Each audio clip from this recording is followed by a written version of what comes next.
अन्य वीडियो में हमने बात करी है कि जो तत्व का प्रकार होता है, यानी कि जिस तत्व के साथ हम काम कर रहे हैं वह किस प्रकार का है, ये परमाणु के नाभिक में प्रोटॉन की संख्या से परिभाषित होता है। उदाहरण के लिए, जिस परमाणु के नाभिक में केवल एक प्रोटॉन है वह परिभाषा के अनुसार हाइड्रोजन ही होता है। जिस परमाणु के नाभिक में 6 प्रोटॉन है वह परिभाषा के अनुसार कार्बन ही होता है। जिस परमाणु के नाभिक में 17 प्रोटॉन होते हैं वह परिभाषा के अनुसार क्लोरीन होता है।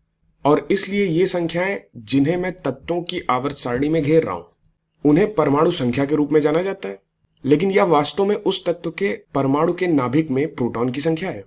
और इससे यह परिभाषित होता है कि यह किस प्रकार का तत्व है, मतलब प्रोटॉनों की संख्या तय करती है कि तत्व किस प्रकार का होगा। लेकिन इस वीडियो में हम थोड़ी गहराई से जानेंगे और महसूस करेंगे कि एक ही तत्व के विभिन्न संस्करण हो सकते हैं, वर्जन्स हो सकते हैं, और रसायन विज्ञान की भाषा में इन संस्करणों को यानी कि इन वर्जन्स को समस्थानिक यानी कि आइसोटोप्स के रूप में जाना जाता है। अब बात यह है कि एक ही तत्व के विभिन्न संस्करण कैसे हो सकते हैं। जब प्रोटॉनों की संख्या ही तत्व को परिभाषित करती है तो एक ही तत्व के विभिन्न संस्करण यानी कि वर्जन्स कैसे हो सकते हैं। वैसे तत्व के विभिन्न संस्करण या फिर कहें समस्थानिक आइसोटोप्स न्यूट्रॉन की संख्या के आधार पर तय होते हैं। उदाहरण के लिए, क्लोरीन के 2 स्थिर समस्थानिक हैं। क्लोरीन का एक संस्करण यानी कि एक समस्थानिक, आम भाषा में कहें तो संस्करण, और रसायन विज्ञान की भाषा में कहें तो समस्थानिक।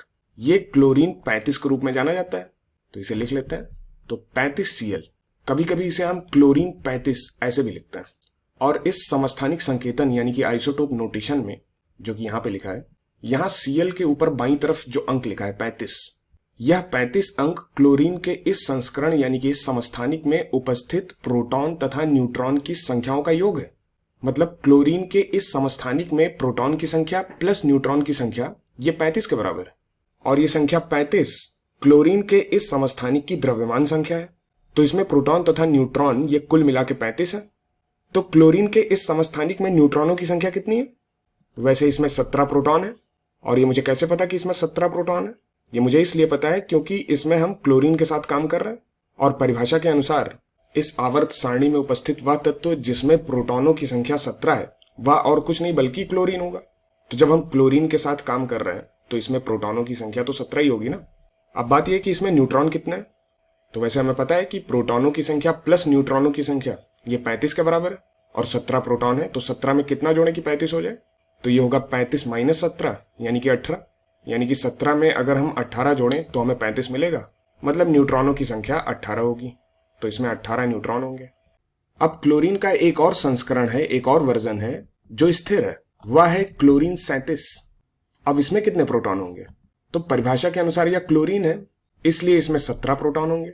लेकिन फिर इसमें न्यूट्रॉन कितने होंगे? तो वैसे प्रोटॉन और न्यूट्रॉन का योग 37 है यहाँ, और 17 में 20 जोड़े तो 37 आता है।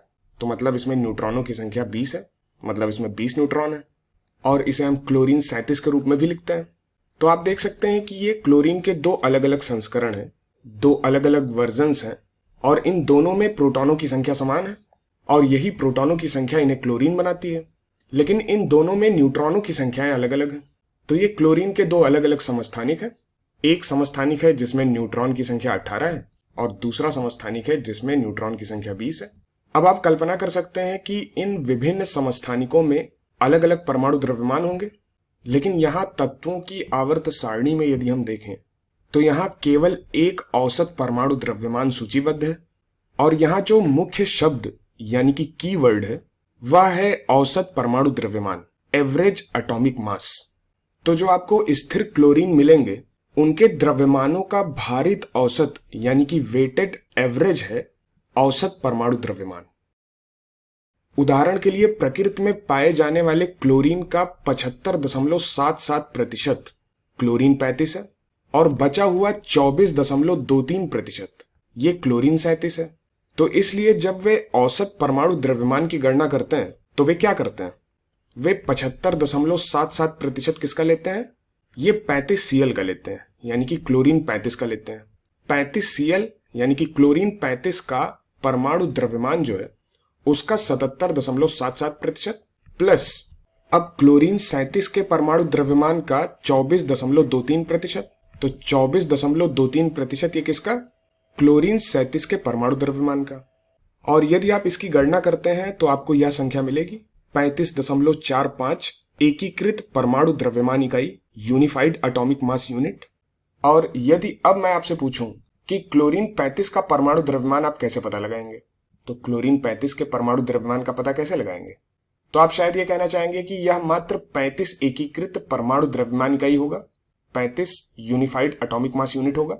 और आपका उत्तर सही उत्तर के काफी करीब भी होगा, क्योंकि प्रोटॉन का द्रव्यमान एक सार्वभौमिक परमाणु द्रव्यमान इकाई, यूनिवर्सल एटॉमिक मास यूनिट के करीब होता है, और न्यूट्रॉन का द्रव्यमान भी एक सार्वभौमिक परमाणु द्रव्यमान इकाई के करीब होता है, यानी कि 1 यूनिवर्सल एटॉमिक मास यूनिट के करीब होता है। और इलेक्ट्रॉन का द्रव्यमान तुलनात्मक रूप से अत्यधिक छोटा होता है, इतना छोटा कि आप इलेक्ट्रॉनों के द्रव्यमान को नगण्य भी ले सकते हैं, मतलब नेग्लिजिबल ले सकते हैं जब आप परमाणु द्रव्यमान की बात कर रहे होते हैं तो। और इसलिए आपको 35 के करीब परमाणु द्रव्यमान मिलेगा इसका। लेकिन असल में यहां पर बात कुछ और है। यहां पर कुछ और क्यों हो रहा है, चलिए आपको समझाता हूं। यहां पर यदि हम प्रत्येक प्रोटॉन का द्रव्यमान देखें या फिर प्रत्येक न्यूट्रॉन का द्रव्यमान देखें, तो वो एक यूनिफाइड एटॉमिक मास यूनिट से थोड़ा अधिक ही है, और एक न्यूट्रॉन का द्रव्यमान भी एक यूनिफाइड एटॉमिक मास यूनिट से अधिक है। तो यहाँ पे न केवल प्रत्येक न्यूट्रॉन या प्रोटॉन का जो द्रव्यमान है वो एक एकीकृत द्रव्यमान इकाई से अधिक है, बल्कि यदि आप सभी न्यूट्रॉन व प्रोटॉन को नाभिक में एक साथ रख के उनका संयुक्त द्रव्यमान निकालें और फिर न्यूट्रॉन तथा प्रोटॉन के अलग अलग द्रव्यमानों का योग करें, तो उन दोनों में अंतर होगा। जो संयुक्त द्रव्यमान आपने निकाला था वो इन दोनों के अलग अलग द्रव्यमानों के योग से थोड़ा कम आएगा, और ये जो कम आता है ना द्रव्यमान, इसी को द्रव्यमान क्षति कहते हैं, मास डिफेक्ट कहते हैं। तो यदि आप वास्तव में क्लोरीन 35 का परमाणु द्रव्यमान जानना चाहते हैं तो आप इसे बहुत सारी तालिकाओं में देख सकते हैं, और आप देखेंगे कि यह वास्तव में 35 एकीकृत द्रव्यमान इकाई यानी कि 35 यूनिफाइड एटॉमिक मास यूनिट से थोड़ा कम ही है।